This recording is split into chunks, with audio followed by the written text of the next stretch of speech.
I can't see. Okay. Hi there, welcome to John Thoumire Garden Designs. And here we are at the Helix Park in Falkirk. But before we go a little further into that, I want to introduce this guy here. Hi everybody. This is Simon Garnett. Simon, would you like to introduce yourself a little? Yes, happily, John.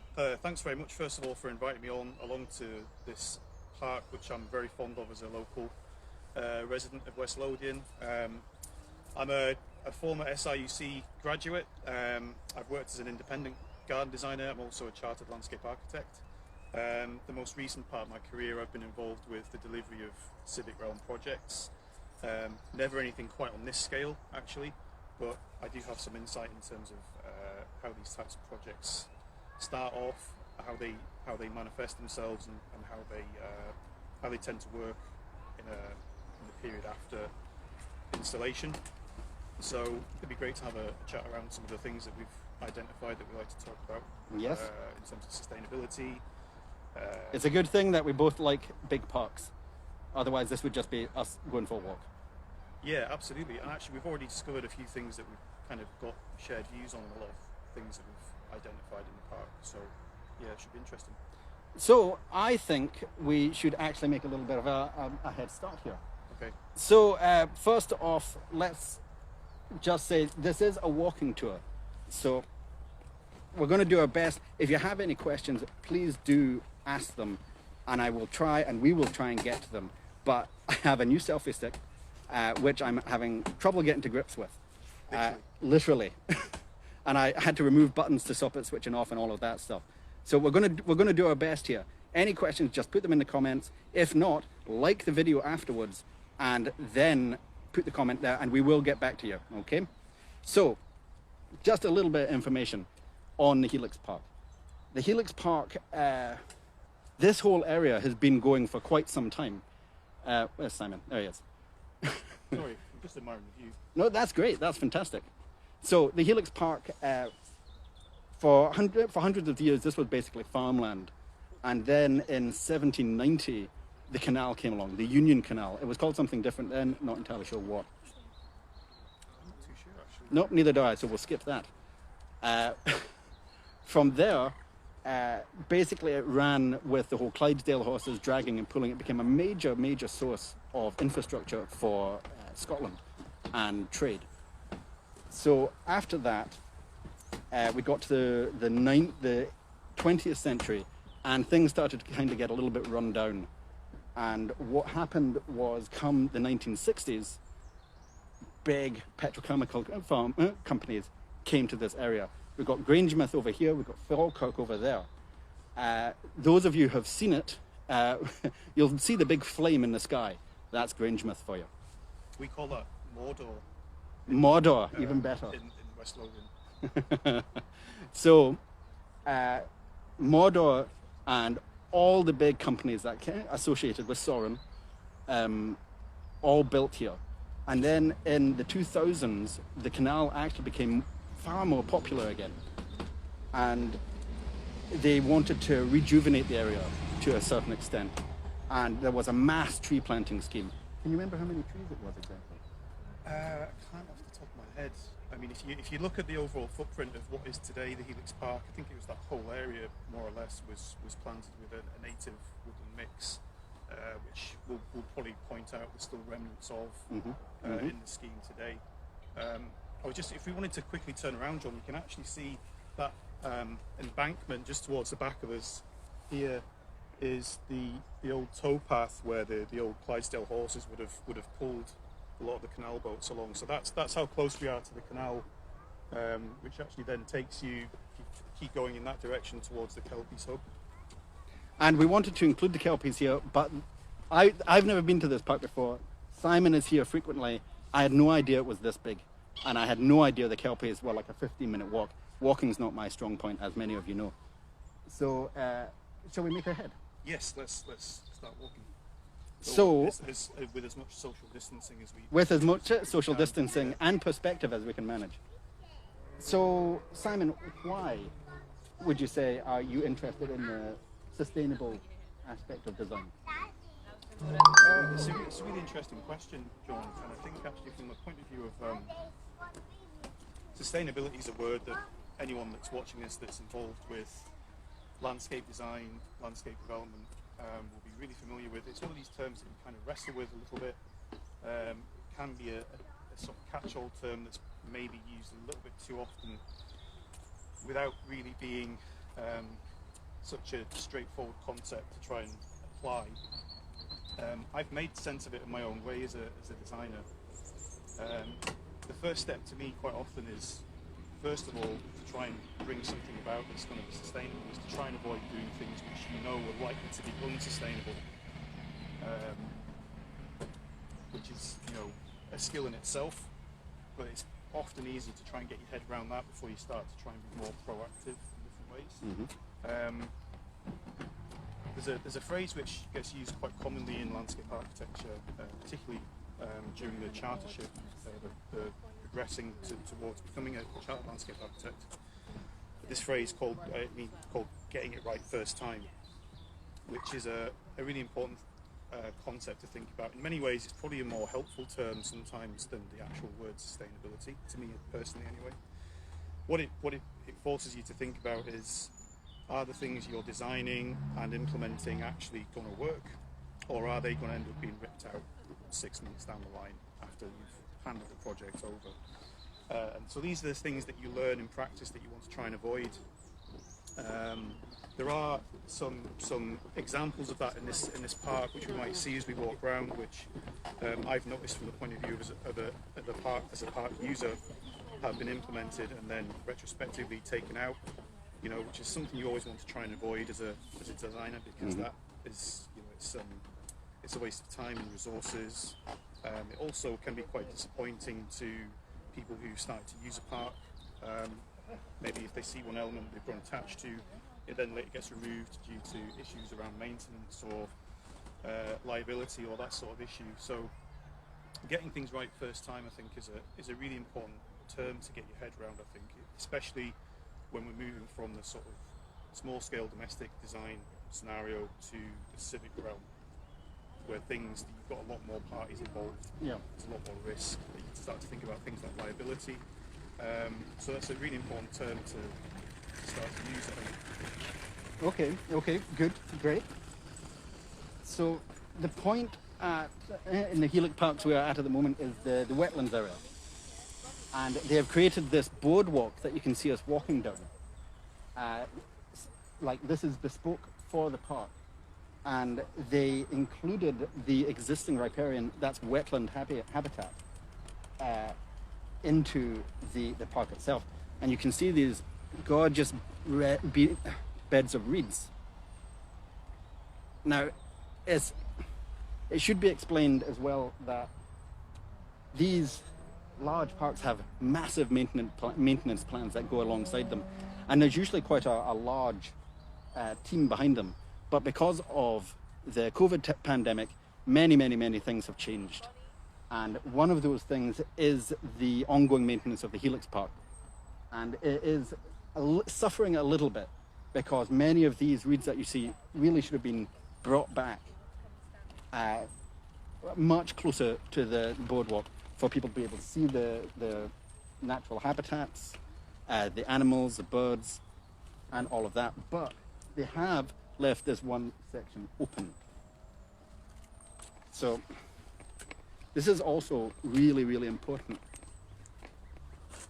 for something called SUDS. And SUDS, if I'm getting my acronym correct, stands for Sustainable Urban Drainage Systems.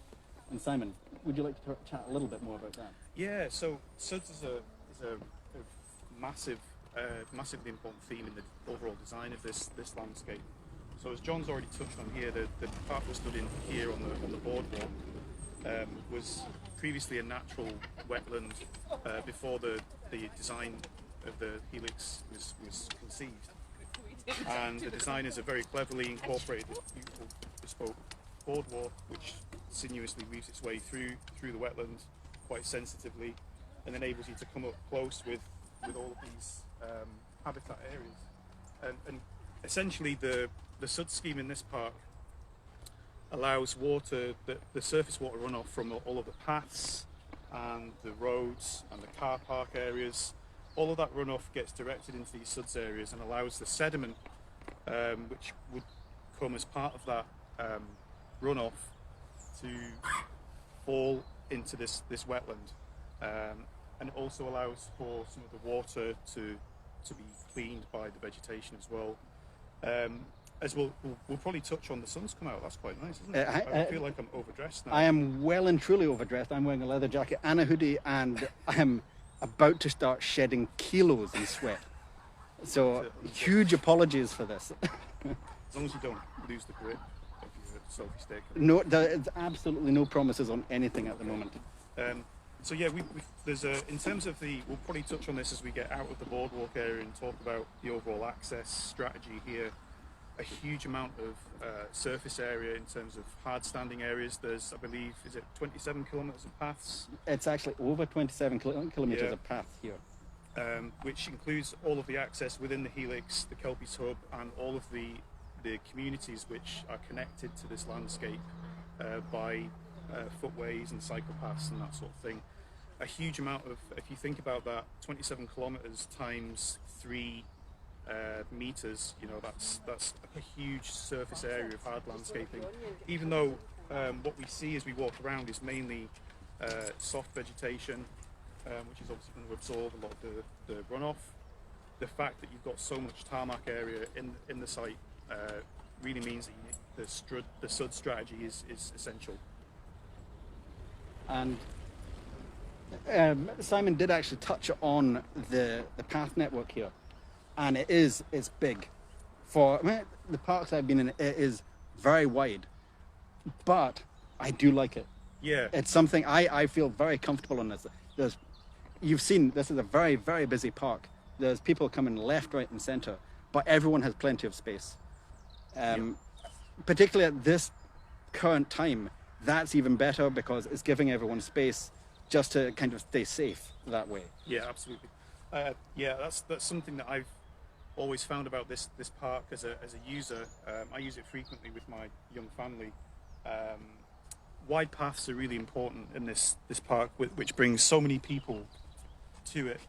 I brought one of my daughters here to learn how to ride her bike because I was safe in the knowledge that there was enough space on all of the access that she would be able to do that.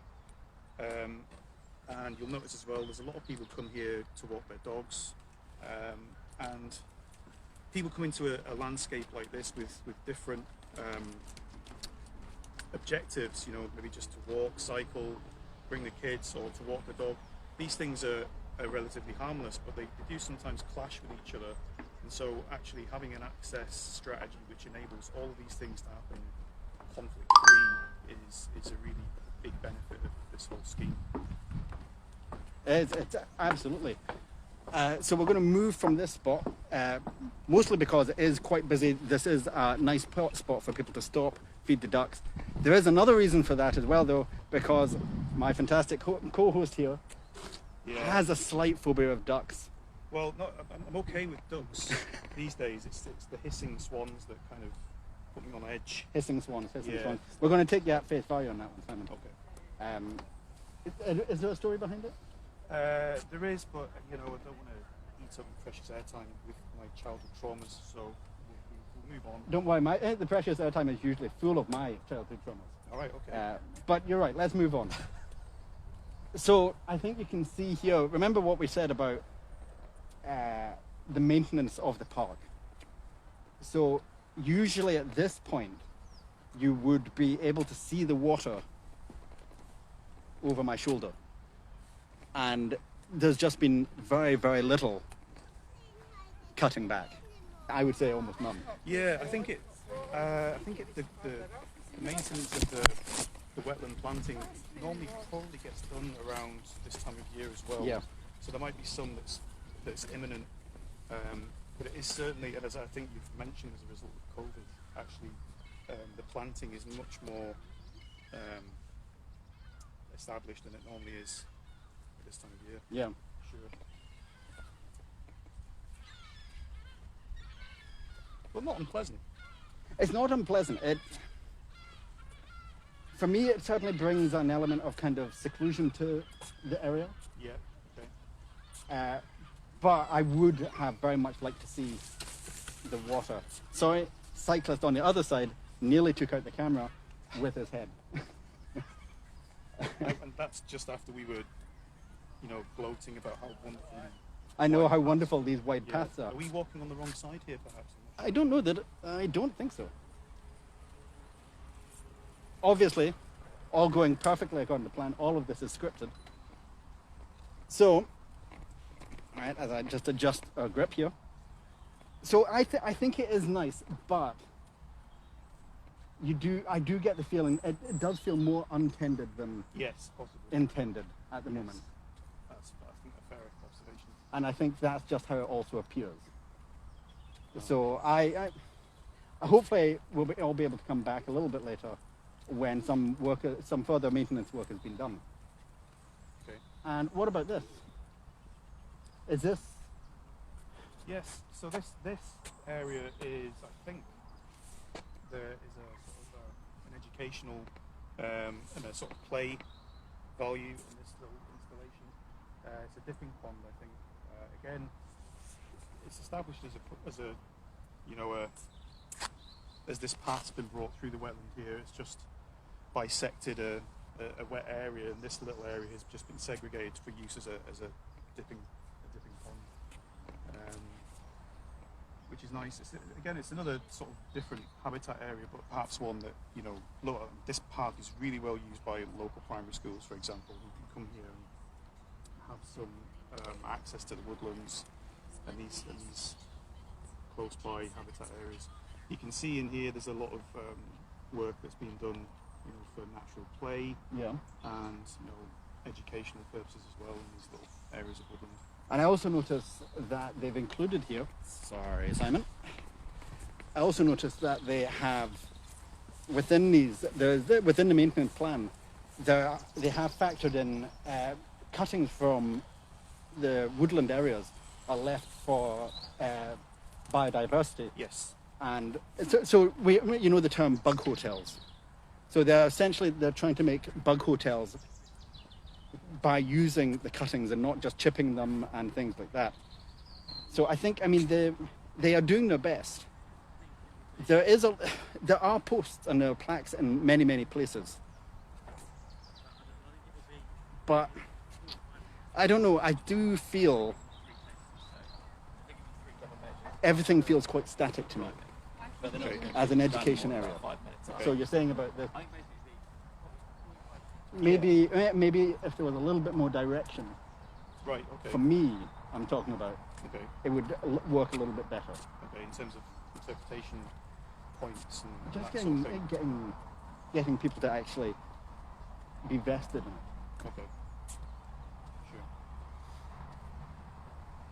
So we're now coming to the main car park section of the Helix Park, and you can see here there's a type of meadow planting, which obviously it's gone back at the moment. Again, so I can actually feel the camera moving a little bit there. And I think it looks quite nice, but with the autumn colours.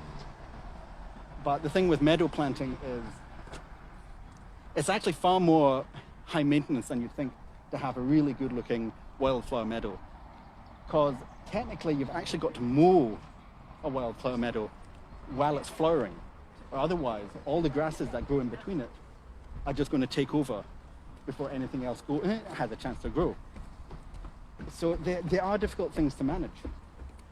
And they have tried to implement these miniature wildflower meadows throughout this park. And I know that was one of the main features of the planting design as well. Yeah. But there were issues. So when the park opened in 2013, September 14th, I believe. 7 years ago today. 7 years ago today. Again, all planned. They had the wettest year on record that year. And unfortunately, it took its toll on not just the planting, but all the hard landscaping as well. And this was followed the next year by one of the driest seasons. And it just it did a lot of damage to trees, did a lot of damage to plants, did a lot of damage to the paths. Right. Okay. And there was just quite a large undertaking to try and write these things. I know that the car park was underwater during the first year, and they had to sort that. Yeah, sure. It's an interesting point you bring up there, John. Just to come back to this theme that we started talking about earlier in terms of sustainability and getting things right for the first time. You can never really legislate for extreme weather events after something's been handed over and it's in use. I think it's one of the interesting things about, we've spoken about the sort of the different approaches you might take based on trends and research and things at any given time. If you think about some of the work that's being done at the moment by people like Nigel Dunnett at the University of Sheffield, in terms of developing research on stress-tolerant planting schemes, one of the beauties of these planting schemes is not just their aesthetic value, but also the stress tolerance gives you a much broader plasticity, I think is the term we use, to enable that planting to thrive in a much broader spectrum of climatic events, which might have been something, if this park was being designed now, 10 years later, that you might start to consider. However, I think actually, given some of the events that happened in terms of the weather, coupled with the historic use of the land, have led to a lot of retrospective works being done in terms of the soft landscaping. Yeah. So this thing of stress-tolerant planting is something I've read quite a lot into, and it is definitely the way most landscape designers, most landscape architects are going to have to really be thinking. I think so, yeah. And one of the key thing, just for understanding, is a stress tolerator, for example, is a plant that can handle wet conditions and dry conditions. Okay, it means you're not just choosing a plant for one season; it's got to last longer, and that's the nature of stress tolerant planting and plasticity, which is the other term. Yeah. I think this is a good point to pause for a second, Yeah. John, actually, and talk about. So we've touched on already the key sort of attributes of the path networks in the site. Here you can see we're at a fairly major sort of crossroads in the site here. Here we're stood on the road. The paths start to fork around either side of the Great Lawn, which we're about to have a look at. Interesting to point, there's a few things to discuss here, John. So first of all, you can see alongside this path, actually, I'm not sure if we maybe need to turn around. You can see these gabion baskets Yep. filled with rock and aggregate. So a gabion is exactly that. You get these, they're usually about a meter, and they're full of rocks. They're really good for stabilization. And I actually find them quite interesting to look at as well. It's not like a suckle. It's not like a standard suckleway. No, it's just that these you would probably describe this in its particular use here as a filter bed. So the fundamental rule of drainage is water likes to follow the sort of route of least resistance, and the easiest way to establish that is to increase the particle sizes, which gives water the opportunity to move in the direction you want it to. And that's really what's working here. So we've gone from soil areas into these gabion baskets, which are filled with rock, and these filter water into the suds system, which we've seen, which we just walked through. So in terms of the sustainability of the design, it's a really nice feature. I quite like seeing, traditionally in a park like this, it's highly likely that you would need to have some sort of drainage infrastructure along all these really wide paths anyway, and you normally wouldn't see it. So actually it's quite nice to be able to see it. It's probably a saving as well if you think about how long some of these paths are, to leave some of this exposed rather than to have to cover it up again. Mm-hmm. I think it's a relatively nice touch. I like this. I think this is quite different. Yeah, it's not something you see very often. No. You can see here it's tying into the drainage system. We've got inspection chambers here, where you have any sort of major junction of these. Sorry, I tend to prattle on when I'm talking about drainage. You'll attest to that. I will. Simon does like his drainage. Yeah, some of my classes, working in Scotland, you need to have your head around drainage. So walking along here, you can start to see I think overall actually you can get a sense of this when you look at this design from an aerial perspective, from the designs. It's a relatively formal design. Yeah, agreed. I will post an aerial view of this later. Excellent. And then you get another sense of that when you're actually on the ground in terms of a lot of these avenues of trees. So some of this is relatively new actually. I was here, I think these trees were established only in the last couple of years. These are trees we're talking about. Long straight lines, and they're bordered on either side by these long beds. So as we start, this is a relatively common feature of many large-scale landscape developments. There's obviously really key benefits from having huge numbers of trees on the site from a biodiversity point of view. One thing I did want to talk about in terms of this development, and developments generally, it's great to see all of these trees, and when they do establish and they reach maturity, will have much more impact than they do currently. Potentially, they're planted quite close together, so they're not going to get too much bigger. But I think it would have been nice to see on such a large parkland scheme a few more sort of open-grown specimen trees, which are going to achieve a much bigger maturity, and just give you the odd opportunity for. There's obviously green infrastructure benefits from large trees in terms of providing shade and things like that. But it might also just give the park a bit more of a feel for providing opportunities for intimate moments with the park, where you can just go and sit underneath a tree. There aren't really those type of opportunities in the park. It feels, from that point of view, a little bit too formal, perhaps. Yeah. In terms of the overall design. I mean, I imagine certain aspects also have to be kept in mind here. Now, the park is open all the time. It never closes at the park. I don't know if about the Helix Hub, but the section we're walking through at the moment is always open.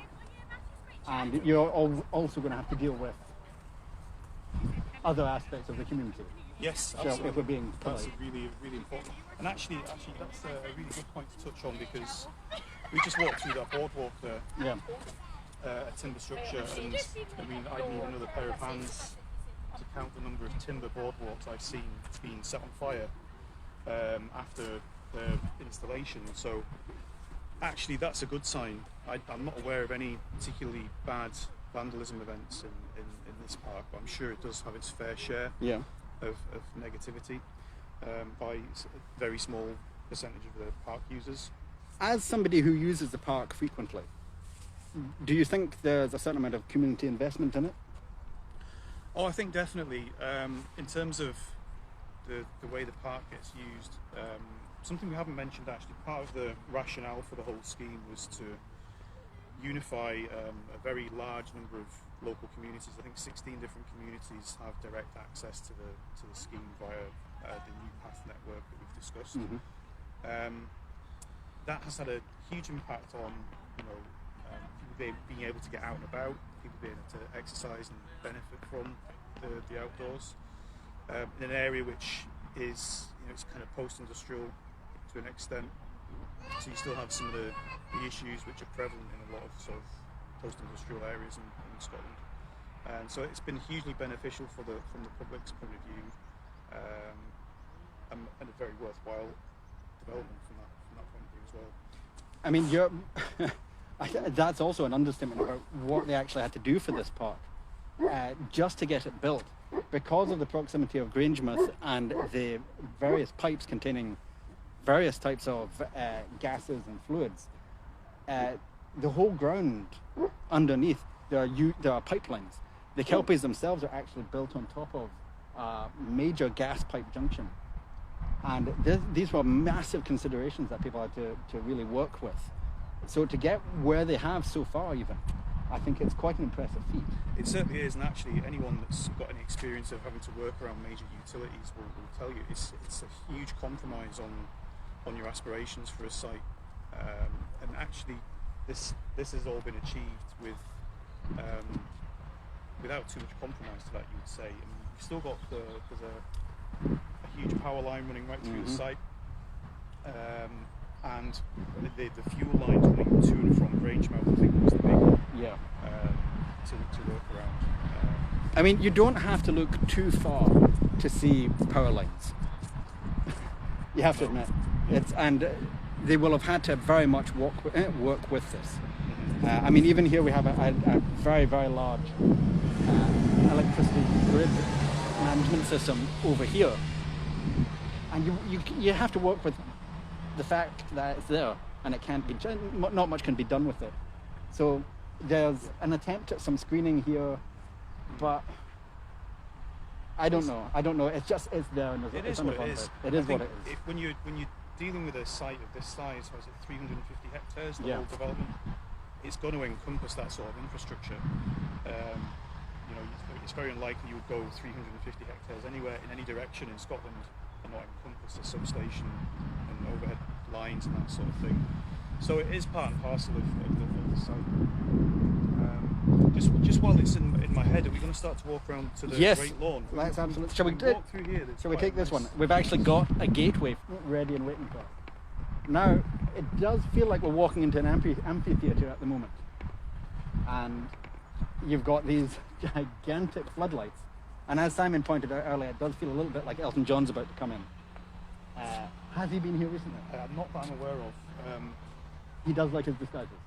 He does. It's quite an entrance, isn't it? It is. To this great lawn, as it's also described. You've got this large circular path here. It's bordered on one side by more gabion boxes or gabion cages. I don't know whether they could have been planted up or not. I think it maybe would have taken away from the structural idea. It's a nice entrance, but I know you have a couple of things to say. Yeah, I have a few points on the Great Lawn. So I come here relatively frequently, and it's a really impressive space. You have these really beautiful bespoke lighting stands, which actually during night time give you fantastic lighting displays. I like as well the touch on the far side of the lawn with the mounding. I do, however, have some kind of different views on how the space could have been used, because I've never been here and seen this lawn being used for anything.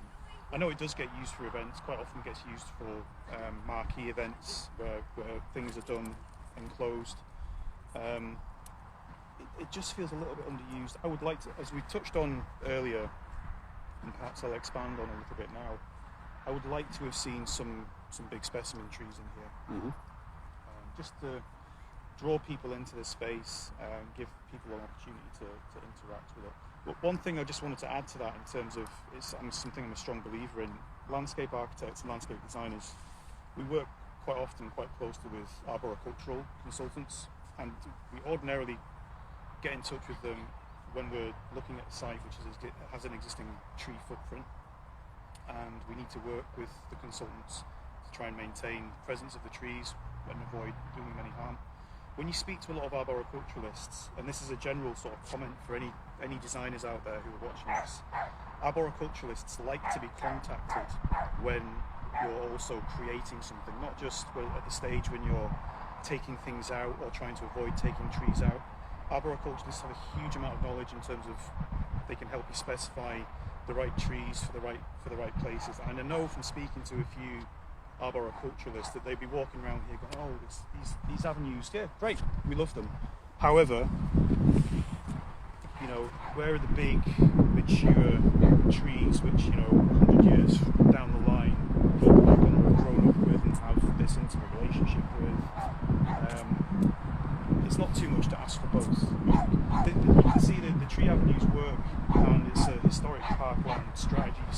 right throughout places like Meadows in Edinburgh, for example. It's a slightly personal comment, but I would like to see more in the way of big specimen trees in an open ground setting, maybe just dotted around. Yeah. It would still leave you sufficient space to use this for events and anything that you wanted to use the lawn for. But it just adds another layer of usage to the site. And also, when you're walking around the lawn, you've got quite your eyes drawn to the horizon quite a lot. That might be a deliberate design intent to make you aware of just how big the space is. But it would be nice to have that horizon broken up maybe by some nice oaks or something like that. For me, I quite like the idea of the trees in there, almost like a signpost too. You can't really see it in the camera, but there is a forest in the distance here. And I think it would have added almost like borrowing that view. Yeah. And bringing it just a little bit into the park. Yeah, a bit of borrowed landscape. Yeah. Because at the moment it's just a large, vast expanse of grass.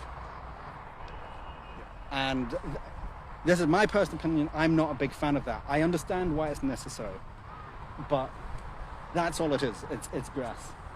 And if nobody's using it for picnics and it's only occasionally being used for events, all it is a mowing headache, and an expensive mowing headache. Now, these boulevards of what we're surrounding by at the moment is lime trees. They are nice. They look quite nice. But these aren't lime trees here. This is more prunus, so you'll have the flowering prunus in spring on one side, and then you've got these limes on the other. They're nice, but it's not something you've not seen in many, many, many other parks, in my opinion. Yeah, and there is the space and the scale in this site to have something in addition to the avenue trees. It might be worth just pointing out, you've got these, you can see them in the design and from an aerial perspective, beyond this avenue of trees, these circular pods of native planting. Am I right in thinking these are remnants from when this whole area was planted? So these are remnants from, we mentioned earlier, in 2000 when there was just a mass replanting scheme. And what happened is when the concept design for this came in, there was an idea to just retain some of these. It wasn't even that old, at the time 12-year-old. Yeah, not very old. 12-year-old tree planting. But that's what they've done. And it's ringed in what looks a little bit like beach.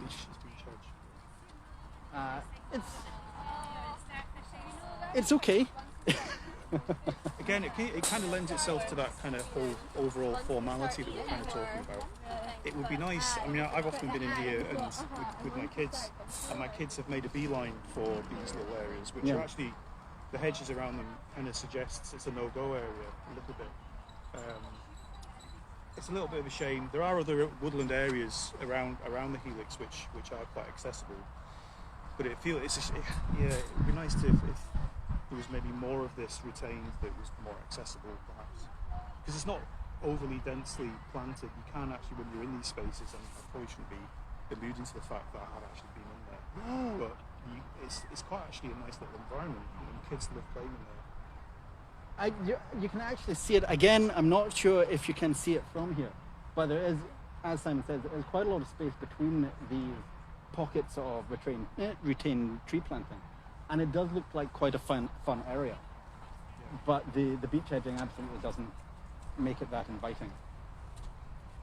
Will we trundle on down to the play area? Yes, so we are going to make our way down to, I can't remember its official name, but basically it's this amazing looking play area that's part of the new design. And not having used it recently, personally, don't know about Simon. He's being very quiet on this. I may have been down the big slide. Simon may have been down the big slide. He tried to get out of it, like the mic area there, but I'm just repeating it for you guys.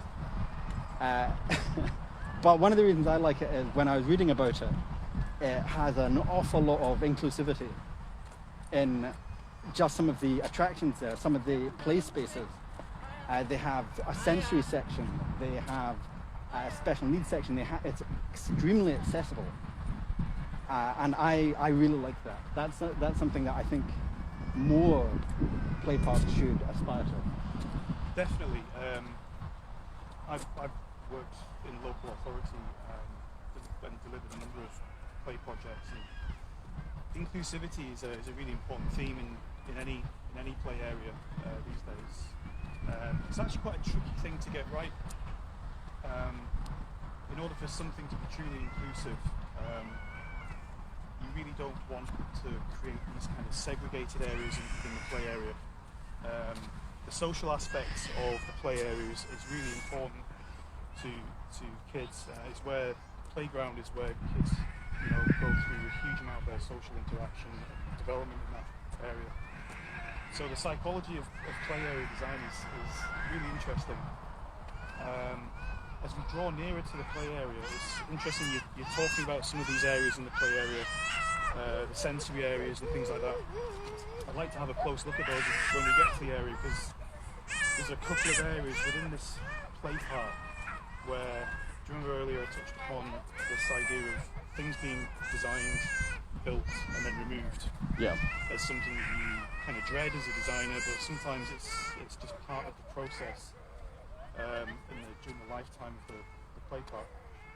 There's a couple of areas in here where, so the sensory area that you're talking about, all of the soft planting around it has actually been removed, sadly. Okay. I'm not sure why. It could be from a maintenance point of view.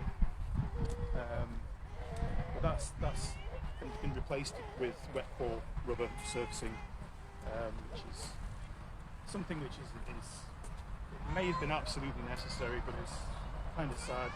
It is quite common these days, though. It is, particularly in a play area which has been adopted by the local authority.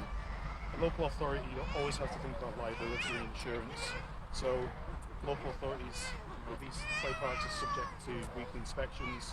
Quite often, actually, representatives from the insurance companies themselves will come to these play parks, and they are straight on the phone to the council to say, you need to get this sorted.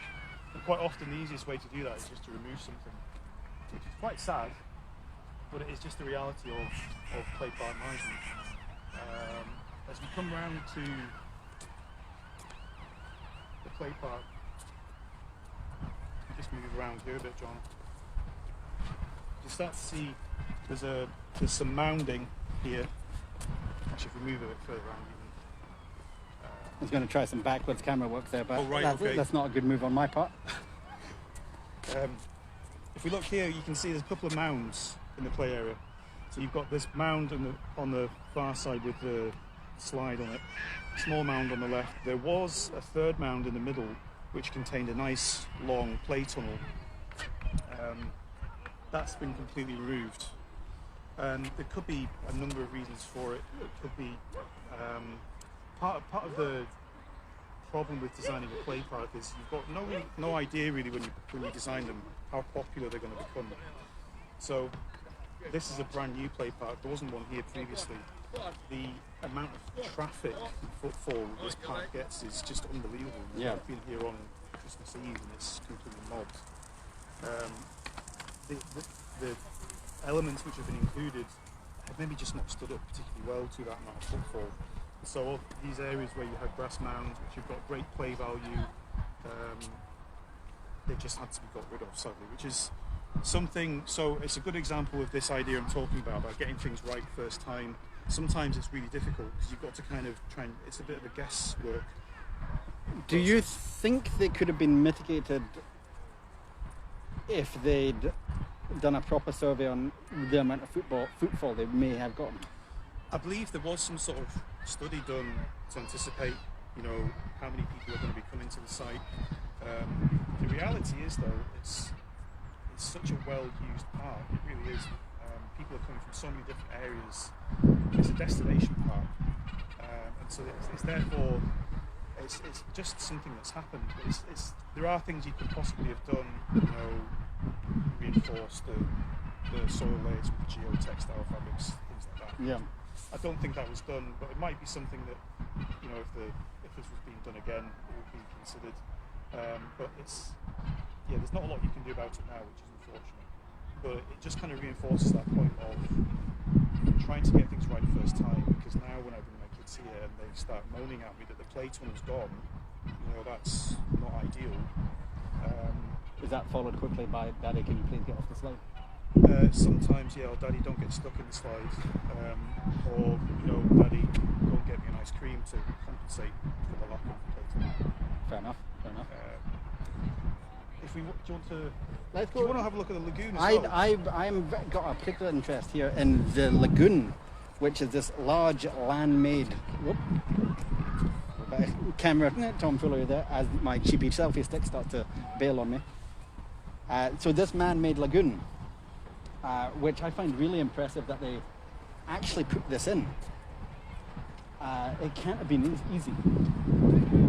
And they've tried something called, now I don't know, I know practically nothing about this, but I was trying to read up on it the last couple of days. Siphonic drainage system, which is all, again, to work with the sustainable nature of the ethos of the park. And it's extremely, I think it uses virtually no power.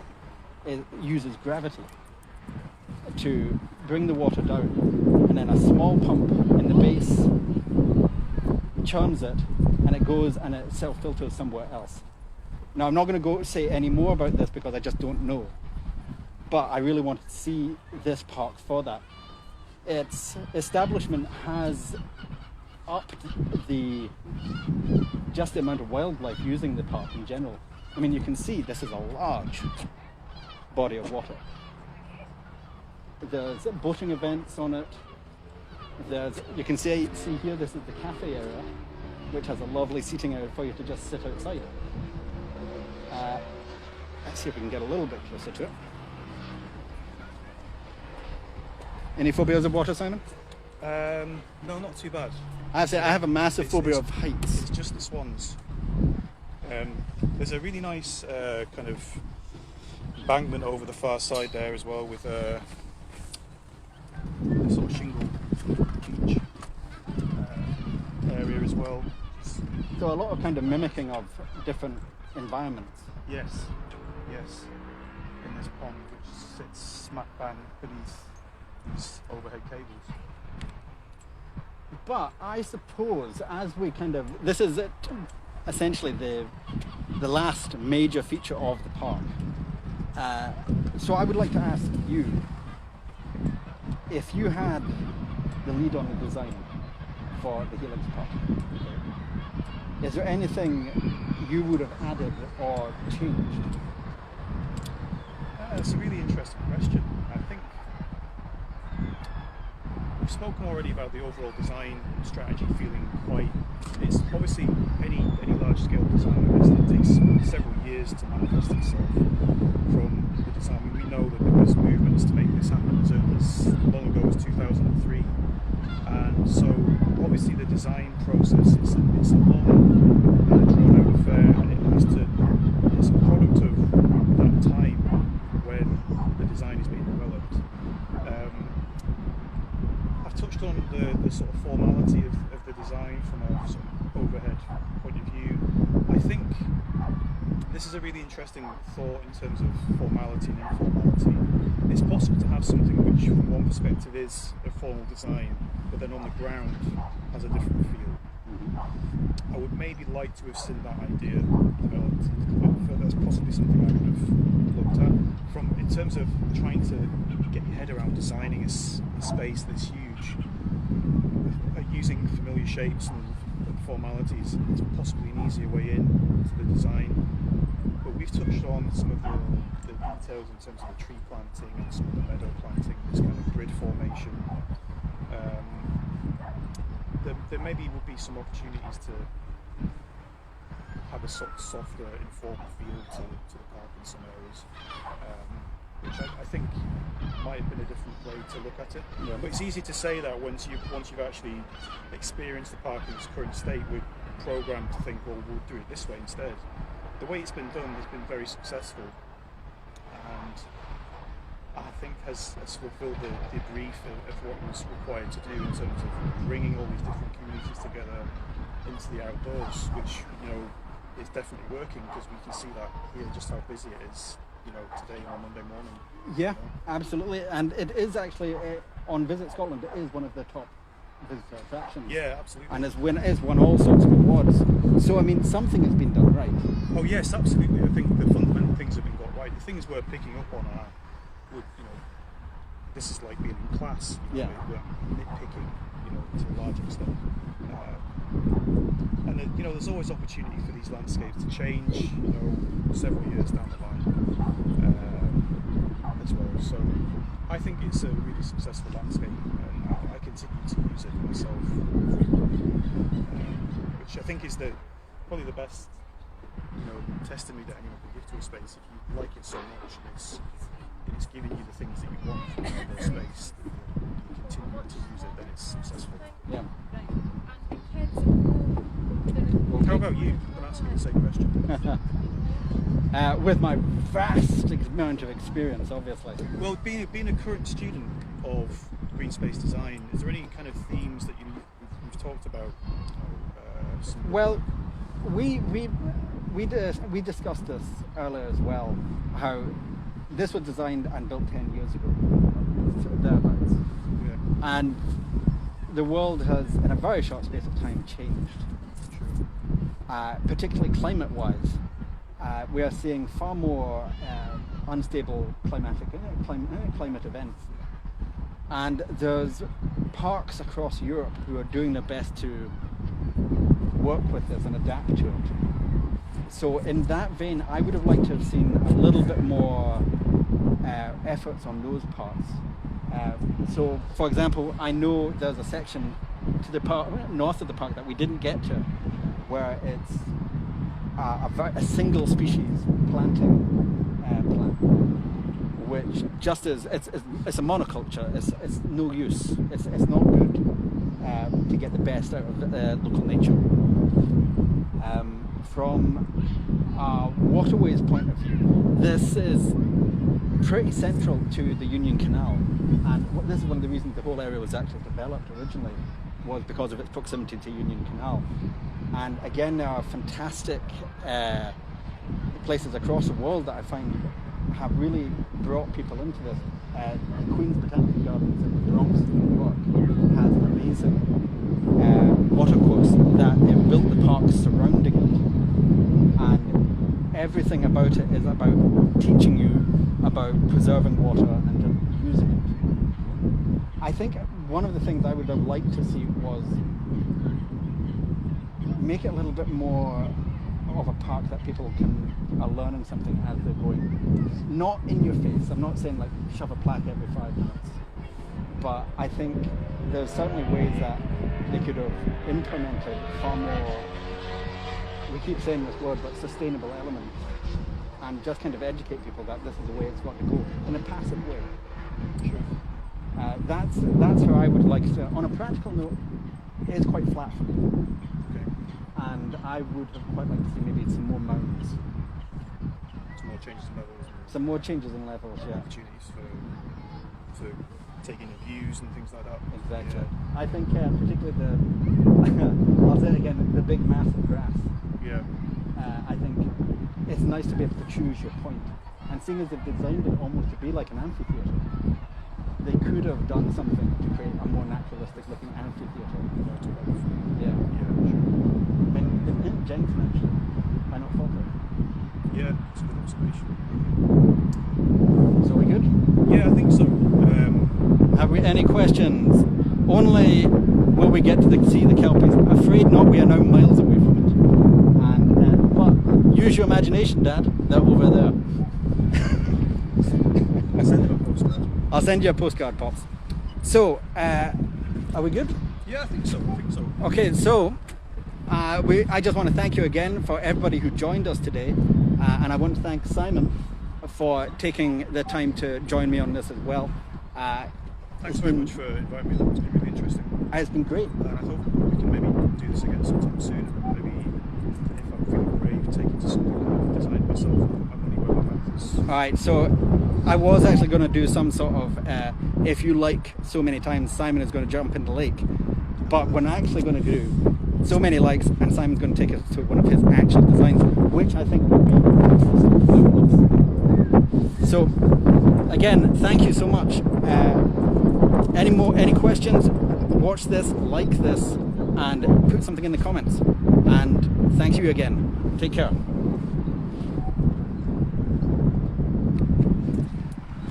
That was really good. That was good. That worked really well. Thank you again for that.